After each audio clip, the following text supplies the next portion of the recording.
সভ্য শহরের বৈশিষ্ট্য তো এই নয় যে সবাই প্রাইভেট কার চলবে।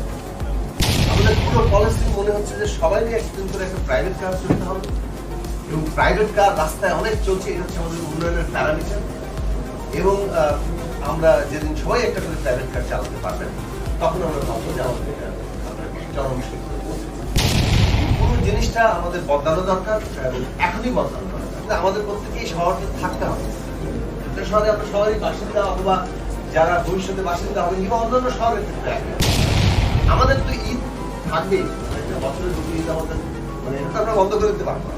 ঈদের এই যে প্রেশার, এখন প্রায় 1.5 কোটি মানুষের প্রেশার ঢাকা শহরে যারা বাড়তে থাকে এবং ঢাকা শহরের আমাদের মানুষের বৃদ্ধির হার হচ্ছে 2.5%, ঢাকা বৃদ্ধির হার আমি একসময় দেখছিলাম 11.5%, এখন কোনো বৃদ্ধি জানি না, এটা প্রায় মানে অনেক বেশি 7% উপরে ডেফিনেটলি।